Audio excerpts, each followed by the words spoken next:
Olá, alunos, mais um vídeo aqui sobre sociologia, né? No vídeo anterior a gente falou um pouquinho sobre a questão do surgimento da sociologia, né?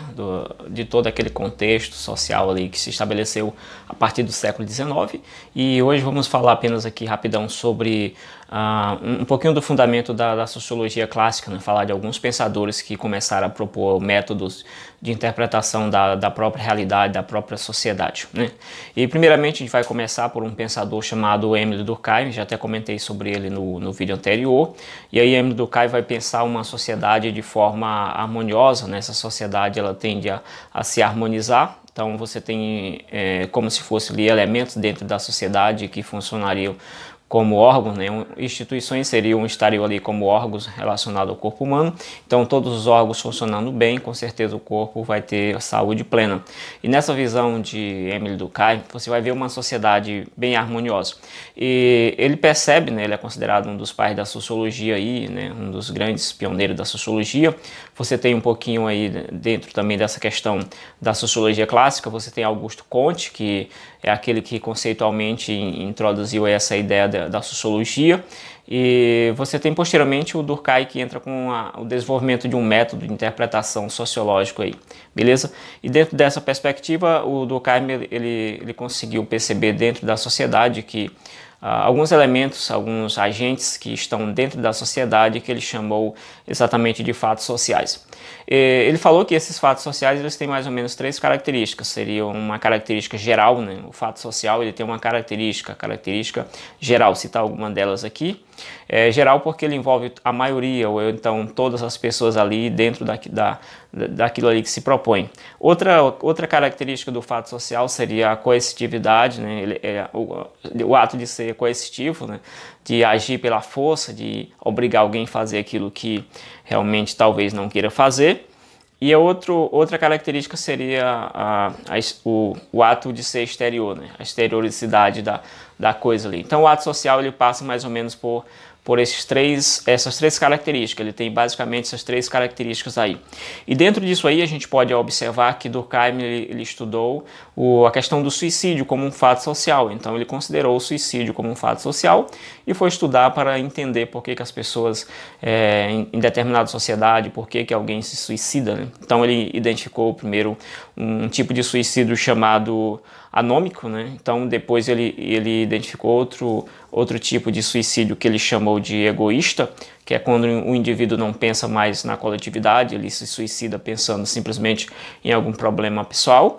E o suicídio altruísta, que é, por exemplo, alguém que morre na guerra em nome do seu país, quando realmente a pessoa acredita muito nas instituições do país, quando a pessoa tem aquele orgulho de ser daquele país, né? Como, por exemplo, alguns países, exemplo dos americanos, eles têm um certo orgulho, outros países realmente não têm esse orgulho, mas a gente tem alguns países onde as pessoas que moram lá têm um certo orgulho de ser pertencente àquele país, porque realmente acredita nas instituições, acredita ali nos políticos, em toda essa questão.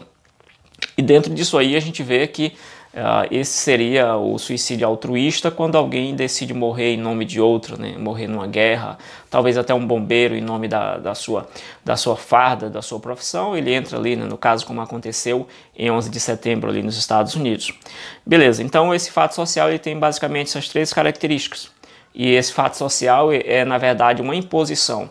A sociedade tem alguns padrões e ela vai impor esse padrão no indivíduo que está chegando. Então, o Émile Durkheim tem um conceito de educação interessante que ele fala que educação é a imposição das gerações antigas, né, as gerações mais velhas, sobre as mais novas. Por isso que quando, por exemplo, uma criança vem ao mundo, tem todo um tratamento, um tipo de educação, os pais vão tentar ali, de forma coercitiva, às vezes, forçar a criança a pegar um tipo de padrão que a sociedade ali já estabeleceu. Então, todos nós vamos tentar enquadrar nossos filhos em algum tipo de padrão já socialmente estabelecido, porque a gente não quer que nossos filhos passem por algum constrangimento social, como se fala. Então, é muito mais fácil a gente tentar enquadrá-lo nessa sociedade. É aquela questão de procura seu lugar ao sol, né? Então, você não vai caçar meio de fazer outro sol, então de fazer sombra, você vai caçar o seu lugar ali ao sol.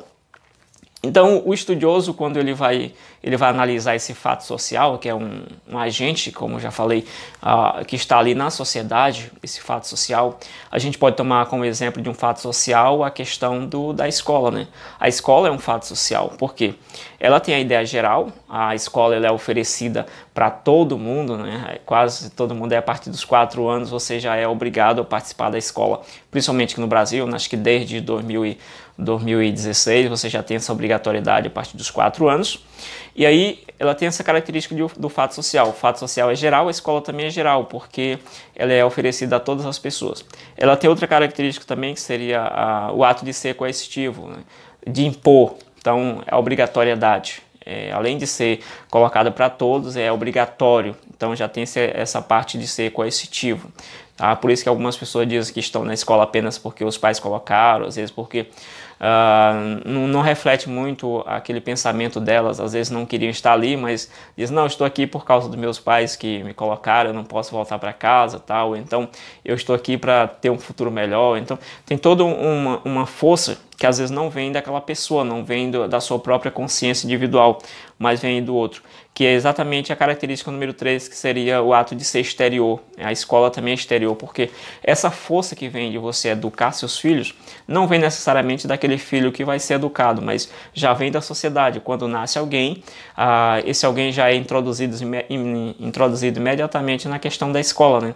Às vezes eu brinco com os alunos que, em alguns momentos, né, que o MEC, talvez daqui a um tempo, né, essa parte educacional do país, vai buscar a criança lá no momento, lá no nascedouro, já para levar diretamente para a escola, porque a idade sempre vem baixando aí, e isso parece ser uma realidade, né, como acontece, né, em exagero, mas acontece em outros países por aí.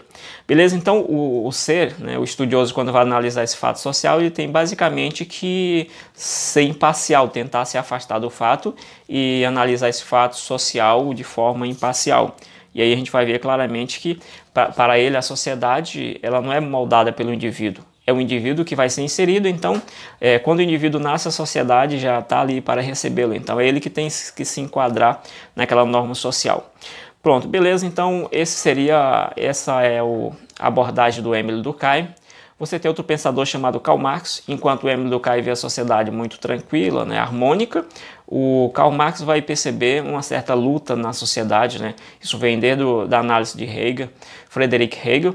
E Karl Marx vai analisar exatamente que a sociedade ela não vive nessa harmonia toda, ela vive em conflitos. E esses conflitos, que ele considerou como sendo o motor da história, né? O motor da história seria essa luta de classe aí. Então ele classificou como sendo a luta de classe esse motor da história. E você tem exemplo para a gente citar desse motor, dessa luta de classe, segundo ele, a questão do opressor e oprimido, né? Quem já viu aí a questão do pedagogo brasileiro aí, né? Um grande estudioso, Paulo Freire, a sua pedagogia do oprimido. Você tem também outra relação, os plebeus e os patrícios.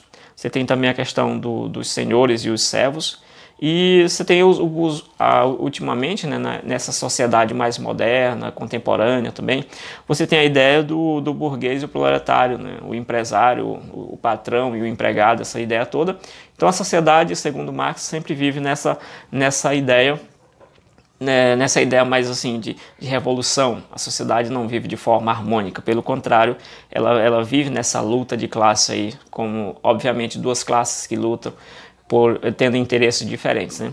E aí dentro disso o Marx vai propor que existe uma maquiagem, né? Então existe uma maquiagem na sociedade para que a gente se engane achando que a sociedade está bem harmônica, quando na verdade existe um princípio, uma exploração de um grupo explorando outro grupo. E essa maquiagem ele chamou de ideologia, é um discurso dominante que faz com que até mesmo aquele que é dominado, ele entenda que aquele discurso que é passado pelo dominante, aquele discurso é dele, então aquilo é incorporado nele como se fosse realmente um pensamento dele, mas na verdade é só uma ilusão que é colocada pelo dominante para que ele sempre se mantenha. Imagine um senhor, né, um senhor de escravo que aí coloca sempre na cabeça do escravo, você não tem para onde ir, você não tem aqui, você ganha tudo, você ganha comida, você tem dormida. Então isso é um tipo de ideologia para que ele realmente não se veja na condição de escravo. E aí ele coloca que dentro disso aí, essa ideologia ela quer ocultar esse conflito. E assim, algumas pessoas vão conseguir perceber esse conflito, outras não, por causa dessa ideologia. E assim você tem uma aparência de tranquilidade na sociedade, quando na verdade essa sociedade não está tão tranquila. E aí, essa seria, em linhas gerais, a análise feita por Karl Marx. Outro pensador, que seria o Max Weber, ele vai propor uma questão interessante, que agora, diferentemente do primeiro autor que eu citei, o Émile Durkheim, ele vai ver que não é a sociedade que impõe a sua vontade ao indivíduo, mas pelo contrário, é o indivíduo que impõe a sua vontade, o indivíduo participa agora impondo a sua vontade sobre a sociedade. Digamos que você vai escrever um texto de WhatsApp, né, ou alguma outra rede social, a sua intenção é que ao momento que você escreve, a outra pessoa consiga ler o que você escreveu.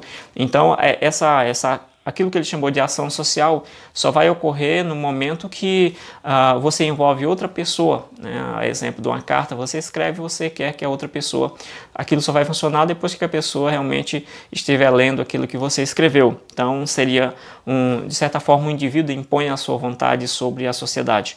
E diferentemente do Émile Durkheim, que vê que para analisar o fato social o indivíduo tem que se afastar e agir de forma imparcial, ele vai dizer que não tem como você ser imparcial na análise da ação social, então de qualquer outra coisa, porque realmente você termina fazendo parte daquele pacote, daquela realidade ali. E assim, dentro dessa análise da própria sociedade, você não tem como ser imparcial.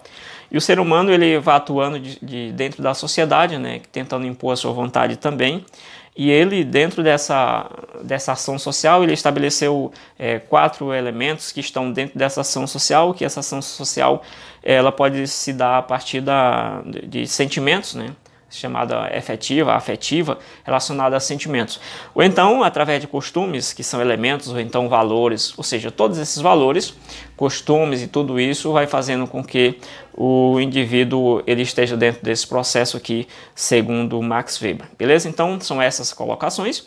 Um exemplo aqui do Émile Durkheim que eu falei, por exemplo, a escola, né? A escola, além de ser um fato social, o uniforme também é um fato social, porque ele é obrigado naquela coletividade, todos têm que usar.